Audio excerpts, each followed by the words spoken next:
Հունվարի 3, 2020 թվական ամերիկյան MQ-9 Reaper ԱԹՍ-ները հարվածում են Բաղդադի օդանավակայանից դուրս եկող մեքենաների շարասյանը։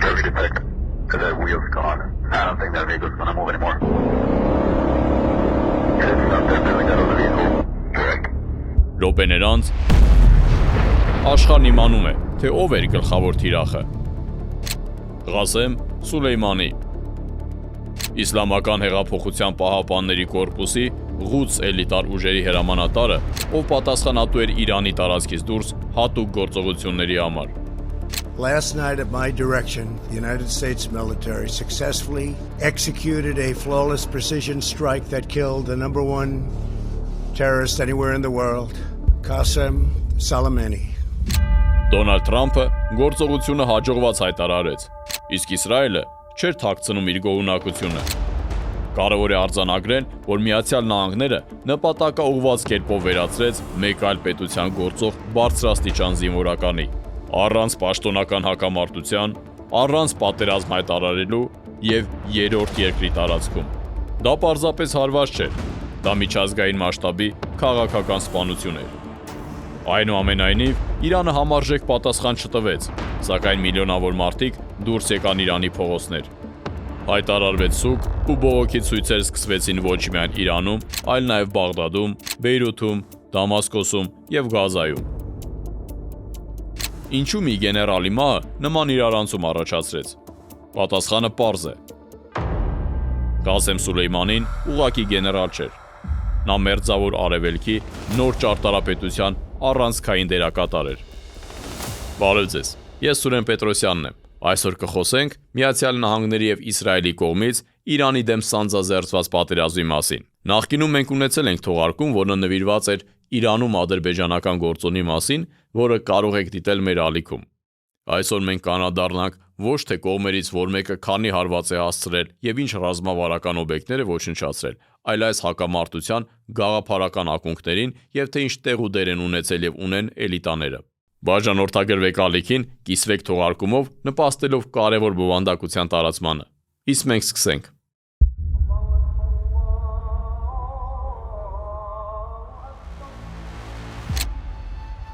Ղասեմ Սուլեյմանին ծնվել է 1957 թվականի Իրանի Քերմանի նահանգում, գյուղացու աղքատ ընտանիքում։ Նրա ուղին սկսվում է իսլամական հեղափոխությունից հետո։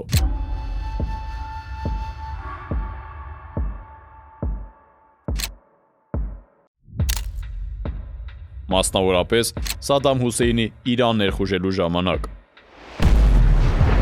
Սկսվում է Իրան-իրաքյան պատերազմը, 20-րդ դարեվերջի ամենաարյունալի պատերազմներից մեկը։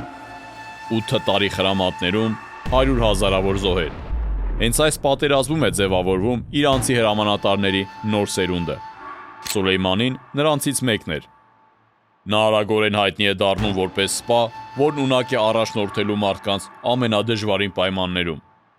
Այս պատերազմի արդյունքում ձևավորվեց նրա հիմնական համոզմունքը։ Իրանը այլևս երբեք չպետք է պատերազմի իր սեփական հողի վրա։ Իրանը պետք է լինի լսելի։ 1998 թվականին Իրանի գերագույն առաջնորդ Ալի Խամենեին Սուլեյմանիին նշանակում է Ղուդս էլիտար ուժերի հրամանատար, որը պատասխանատու էր երկրից դուրս հատուկ գործողությունների համար։ Ղուդսը մի կառույց է, որը պետք է ստեղծեր Իրանի արտաքին ազդեցության ցանցը։ Սուլեյմանի ղեկավարությամբ այս ցանցը սկսում է ընդգրկել ամբողջ մերձավոր արևելքը։ 2010 թվականից հետո նա համակարգում է դաշնակից ուժերի գործողությունները Իրաքում, Սիրիայում, Լիբանանում եւ այլ շրջաններում, ձևավորելով ինչպես Իրանում են այն անվանում դիմադրության առանցք։ Դա ուժի նոր մոդել էր, որը մերձավոր արևելքում նախկինում չէր եղել։ Այս ռազմավարությունը նկատելի դարձավ հատկապես Իրաքում։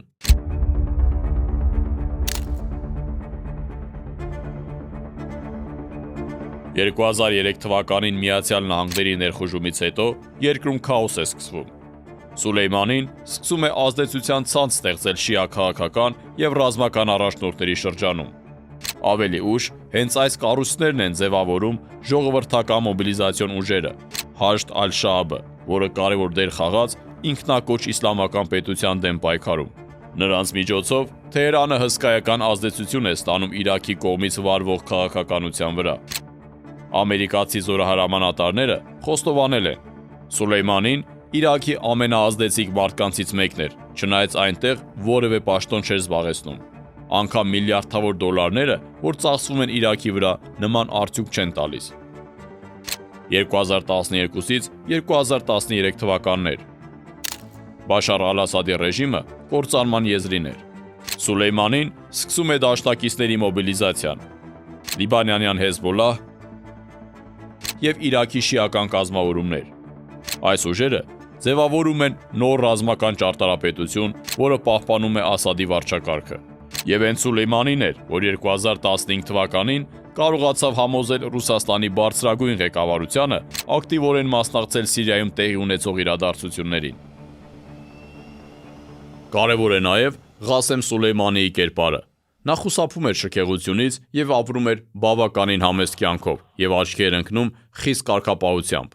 Յուրայինների համար նա հերոս էր, իսկ թշնամիների համար Մերձավոր Արևելքում ամենավտանգավոր դերակատարներից մեկը։ Միացյալ Նահանգների կենտրոնական հետախուզության վարչության կողմից նա համարվում էր տարածաշրջանի ամենաազդեցիկ դերակատարներից մեկը։ Նրա մահով սկիզբը դրվեց իրադարձությունների մի շղթայի, որի գագաթնակետը այս տարվա մարտին սկսված պատերազմն է։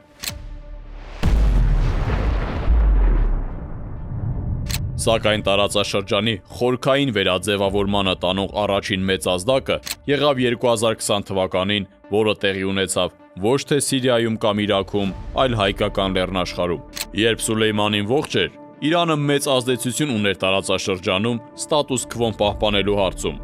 Նրա մահը կամքի վակուում ստեղծեց։ Տարածաշրջանային դերակատարները նախ եւ առաջ Թուրքիան զգացին, որ Սուլեյմանիի գլխավորությամբ Իրանի կողմից նախկինում սահմանված կարմիր գծերը այլևս հստակ չեն եւ հնարավոր է դրանք խախտել։ Բաղդադի հարվածից 9 ամիս անց սկսեց 44-օրյա պատերազմը։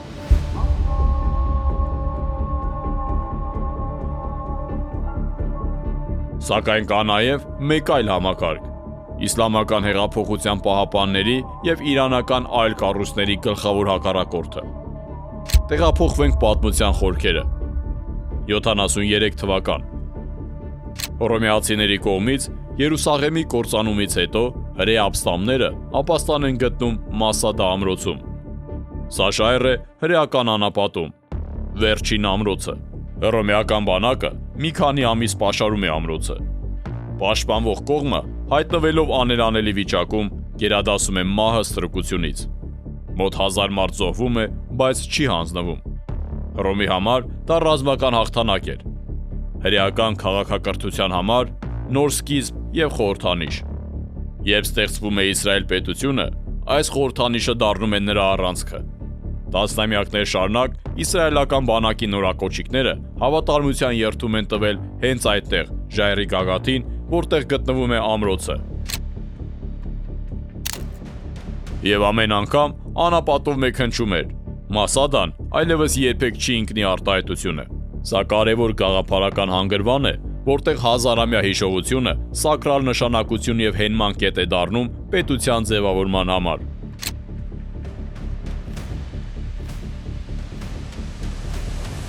Սա ամբողջությամբ հակառակն է այն ամենի, ինչի կոչ անում են Հայաստանի իշխանությունները, որոնք մեր պատմությունը ընկալում են որպես բեռ եւ պատրաստ են հրաժարվել դրանից, որպեսզի չգրգռեն մեր թշնամիներին։ Վերադառնանք Իսրայել։ Նրանց ռազմավարությունը կառուցված է մի գաղափարի շուրջ, համաձայն որի թշնամուն պետք է կանգնեցնել, նախքան նրանք կհասնեն Իսրայելի սահմաններին։ Ահա թե ինչու է Իսրայելը ապավինում ոչ միայն իր բանակին, այլ նաև իր հատուկ ծառայություններին, որոնք սփռված են աշխարհով մեկ։ Լիկվիդացիաներ, գաղտնի գործողություններ, գիտնականների եւ հրամանատարների չեզոքացումներ եւ նույնիսկ Իսրայելի վրա հարձակման մասին մտքի կանխում ու չեզոքացում։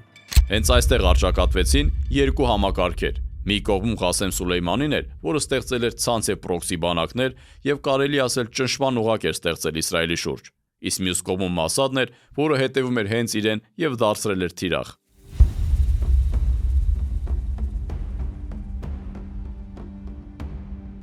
Իսրայելի հիմքում պատմական հիշողությունն է։ Նրա քաղաքականությունը հաճախ հիմնված է ոչ միայն առկա սպառնալիքի, այլև շատ դարեր առաջ տեղի ունեցած իրադարձությունների և դրանցից քաղված դասերի վրա։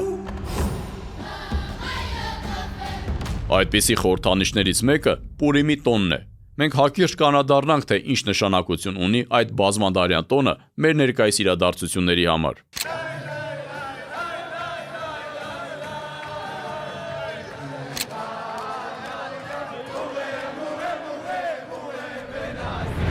Պուրիմը փրկության տոն է, որը նշվում է ի հիշատակ հրեաների, պարսիկներից փրկվելու և խորհրդանշում է հրեա ժողովրդի հաղթանակը։ Բացի դրանից, այն սիրո և ուրախության օր է։ Պուրիմը տոն է ի հիշատակ հրեաների կողմից իրականացված արյունալի կոտորածի։ Եթե նրանց մեծ մասը չի լքել պարսկական կայսրությունը Կյուրոս II մեծի թույլտվությամբ, նշանակում է նրանք այնտեղ լավ էին ապրում։ Պատմություններ են պահպանվել հարուստ և ազդեցիկ հրեաների մասին։ Զարմանալի չէ, որ այս մարդիկ չէին ցանկանում վերադառնալ Հրեաստան։ Հրեաներին ոչնչացնելու մտադրության համար Haman անունով թշնամու մահապատիժը և նրա հակահրեական նամակների վերադարձը կարող էին պատմության տրամաբանական ավարտը դառնալ։ Հրեաներին ոչ մի վտանգ չէր սպառնա, սակայն նրանք օգտվեցին իրավիճակից, որպեսզի վերացնեն իրենց թշնամիներին և մրցակիցներին, առաջին հերթին էլիտայի ներկայացուցիչներին։ Սպանվել են 75,000 պարսիկներ։ Այդպիսով, հրեաները փաստորեն զրկեցին Պարսկաստանին ազգի էլիտայից, նրա լավագույն ներկայացուցիչներից, և դա նշում են առ այսօր։ Մենք չգիտենք, Էսթերի գրքում նկարագրված իրադարձություններն իրականում տեղի են ունեցել թե ոչ։ Կարևորը դա չէ։ Հրեաները Պուրիմը նշում են գրեթե 2500 տարի։ Հրեական ավանդույթում Համամը թշնամու կերպար է, որը երազում է ոչնչացնել հրեաներին։ Այսօր Hamanին անիծելով, դա Պուրիմի ծեսերից մեկն է։ Հրեաները անիծում են իրենց թշնամիներին։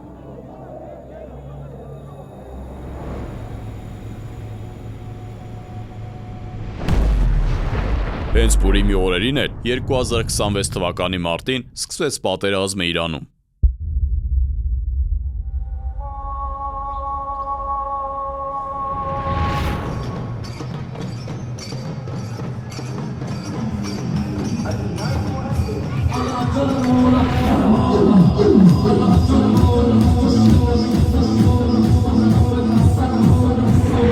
Հազարավոր շիա երիտասարդներ Իրանի ողջ տարածքով մեկ ծեծում են իրենց կուրծքը թմբուկների ռիթմով։ Դա կրոնական էքստազ է, որը վերաճել է գաղափարախոսության։ Այն պատկերացնելու համար պետք է հասկանալ մեկ արտահայտություն։ Գեներալ Ղասեմ Սուլեյմանին մի անգամ ասել է. «Պատերազմը դրախտ է երկրի վրա»։ Արևմտյան քաղաքակրթության կրողի համար սա կարող է լինել ոչ միայն տարօրինակ, այլ նաև սարսափելի, սակայն Իրանի հեղափոխական վերնախավի համար այստեղ որևէ արտառոց բան չկա, որովհետև նրանց քաղաքական փիլիսոփայությունը սերում է 7-րդ դարի այդ իրադարձություններից։ 680 թվականին Իմամ Հուսեյնը, Մուհամմադ Մարգարեի թոռը, խալիֆայի բանակի կողմից շրջափակման մեջ ընկավ։ Նա գիտեր, որ կմահանա, բայց այնուամենայնիվ գնաց մարտի։ Շիական ավանդույթում դա հոգու հաղթանակն է անարդարության դեմ։ Ամեն տարի միլիոնավոր շիաներ վերհիշում են այս պատմությունը։ Այաթոլլա Ռուհոլլա Խոմեյնին ասել է. «Քարբալան անցյալ չէ, Քարբալան միշտ տեղի է ունենում։ Հուսեյնը միշտ կա, և միշտ կա մի բռնակալ։ Եվ եթե դու ապրում ես անարդարությամբ լի աշխարհում, դու պետք է ընտրես կողմերից մեկը»։ Այս գաղափարից ծնվեց 1979 թվականի իսլամական հեղափոխությունը, և հենց այս գաղափարի շրջանակներում էլ ձևավորվեց Իսլամական հեղափոխության պահապանների կորպուսը։ Սա ըստ էության գաղափարական կորպուս է, որը պահպանում է հեղափոխության գաղափարները։ Հենց Իրանա-իրաքյան պատերազմի ժամանակ ձևավորվեց սերունդ, որի հավաքական կերպարը նման էր Սուլեյմանիին։ Այդ ժամանակ Բասիջի ստորաբաժանումներից հազարավոր դեռահաս կամավորներ մեկնեցին ռազմաճակատ։ Նրանց տրվում էին փոքրիկ պլաստիկ բանալիներ, և ասվում, որ դրանք դրախտի բանալիներն են։ Կարծիք կար, որ եթե մարդը մահանա հեղափոխության համար, դրախտի դարպասները անմիջապես կբացվեն նրա առջև։ Այս պատանիներից շատերը գնացին ականապատ դաշտերը իրենց մարմիններով ականազերծելու։ Այս պատմությունը չափազանցված չէ։ Դա էր պատերազմի իրականությունը։ Սուլեյմանին դա տեսնում էր իր սեփական աչքերով։ Պատանիներ, ովքեր մահանում էին հավատալով, որ դա իրենց սեփական Քարբալան է։ Հետևաբար նրա խոսքերը պատերազմի դրախտ լինելու մասին ամենևին էլ պոեզիայից չէին։ Ալ-Ղուդսը, Սուլեյմանիի գլխավորած կառույցը, նշանակում է Սուրբ Երուսաղեմ։ Ղուդս ուժերի առաքելությունը Երուսաղեմը ազատագրելն է, իսկ սիոնիստների առաքելությունը Երուսաղեմը պաշտպանելը։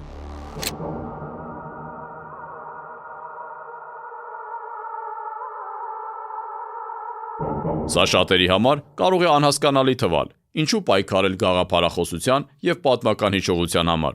սակայն Իսրայելի և Իրանի էլիտաների համար սա ոչ միայն բարձրագույն իմաստ է, այլ նաև առաքելություն։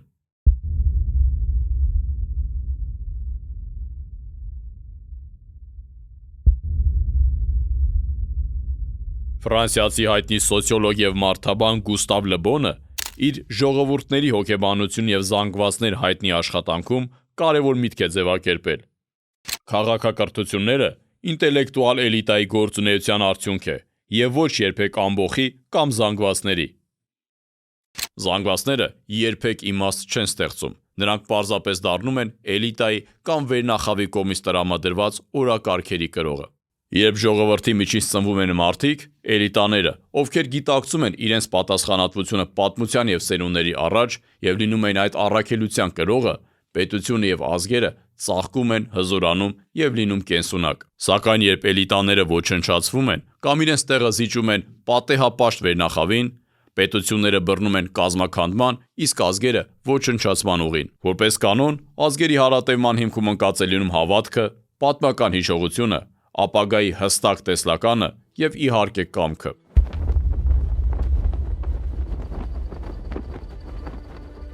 Ժամանակակից Իսրայելը Լեբոնի մոտեցման ամենացայտուն օրինակներից մեկն է։ Սիոնիստական նախագիծը ինքնաբուխ կերպով չի ծնվել ժողովրդի ներսում։ Դա փոքրաթիվ էլիտայի նախագիծն էր, ովքեր որոշեցին հրեա ժողովրդին դարձնել այնպիսի դերակատար, ում հետ հաշվի կնստեն, և այդ ճանապարհին նրանք պատրաստ էին ամեն քայլի։ Այդ իսկ պատճառով իսրայելական հետախուզական ծառայությունների գործողությունները հաճախ դուրս են քաղաքականության և միջազգային հարաբերությունների վերաբերյալ ունեցած մեր պատկերացումներից։ Նրանց համար դրանք ուղղակի գործողություններ չեն, այն սեփական պատմական ընթացքի ապահովումն է։ Իսրայելն ու Իրանը գաղափարական և քաղաքական թշնամիներ են։ Սակայն նրանց պետությունների առանցքը ձևավորված է նույն սկզբունքով։ Երկու պետությունների հիմքում էլ ընկած են ռազմավարական էլիտայի ներկայացուցիչներ, ովքեր ունեն ազգային նախագիծ, ունեն հստակ առաքելություն և իրենց ընկալում են որպես անցյալը ապագային կապող ամուր օղակ։ Այդ ամենի իրականացման հիմքում ընկած է և անհրաժեշտ է պատմական հիշողությունը, առաքելությունը, խորհրդանիշները և իհարկե ամուր ինստիտուտները։ Երբ ժողովուրդը կորցնում է հավատը ապագայի նկատմամբ, այն դառնում է հարմարվող և բռնում ոչնչացման ճանապարհը։ Զանգվածները երբեք չեն կարող փոխարինել էլիտային, նրանք պարզապես կարող են հետևել նրան։ Հետևաբար, ակնհայտ է, թե որն է ցանկացած պետության համար գլխավոր հարցը։ Արդյոք պետությունը ունի էլիտա, որը կլինի պատմական առաքելության կրողն ու պատասխանատուն, և ովքեր այդ ճանապարհին պատրաստ կլինեն գնալ զոհաբերության։ Կա պատմական մի պարզ ճշմարտություն. էլիտաների բացակայությունը հանգեցնում է պետության վախճանին։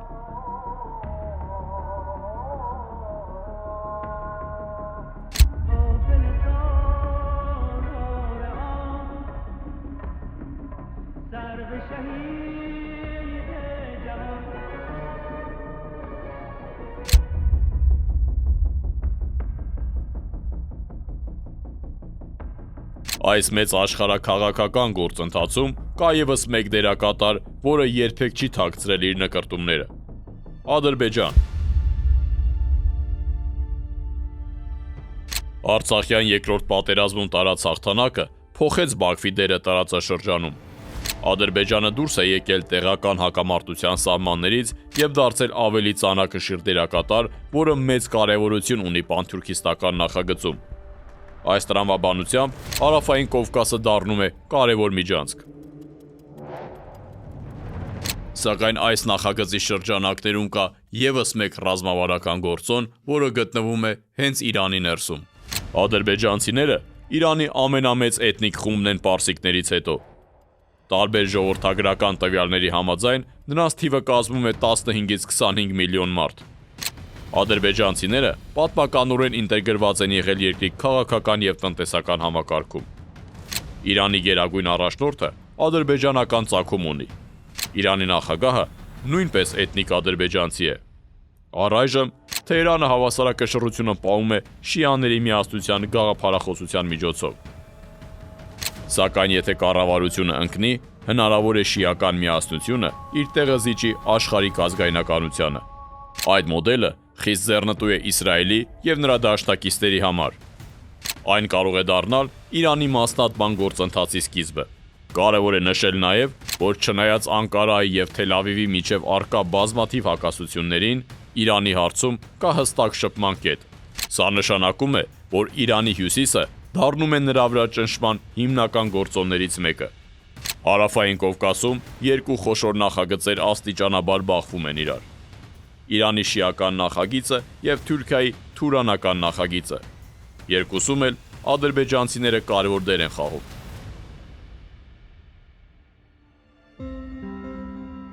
Պատմությունը վկայում է մի պարզ բան.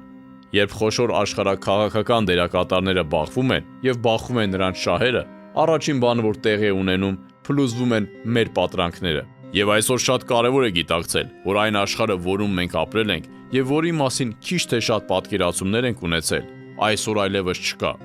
Հինը այլևս չկա, իսկ նորը դեռ չի ձևավորվել։ Սակայն փոխարենը մենք պետք է փաստենք այն պարզ ճշմարտությունը, որ բոլոր կողմերը ամեն գնով սպասարկում են իրենց պետական եւ ազգային շահը եւ պատրաստ են դրա համար զոհաբերել ամեն ինչ։ Այսօր ամբողջ աշխարհում զարգացման օրակարգը փոխարինվել է գոյատևման օրակարգով, եւ պետությունների հիմնական ու միակ շարժիչ ուժը դա գաղափարն է, ազգային ինքնությունը։ Այդ իսկ պատճառով պետությունների քաղաքականության իրականացման հիմքում այսօր ընկած է բացառապես ինքնության քաղաքականությունը։ Պետք է նաև փաստել, որ բոլոր այն պետությունները, որոնց հիմքում ընկած է ինքնության քաղաքականությունը, ունեն մեկ ընդհանուր եւ չափազանց կարևոր բան։ Դա այն է, որ նրանք բոլորը ունեն ազգային էլիտաներ։ Բացառապես ազգային էլիտաների առկայությունը կարող է երաշխավորել պետության ընթացքը, կենսունակությունը եւ հարատևումը։ Հետևաբար, Հայաստանի Հանրապետության համար այսօր գերխնդիր է ազգային էլիտայի ձևավորումը, մի բան, որը ավելի քան 30 տարի չենք ունեցել։ Իսկ ինչ է կարծում, ինչպիսին պետք է լինի ազգային էլիտան։ Գրեք ձեր կարծիքը մեկնաբանություններում, ես սիրով այն կարդում եմ։ Ձեզ հետ է Սուրեն Պետրոսյանը։ Եղեք ոգով ուժեղ, միշտ նոր հանդիպում։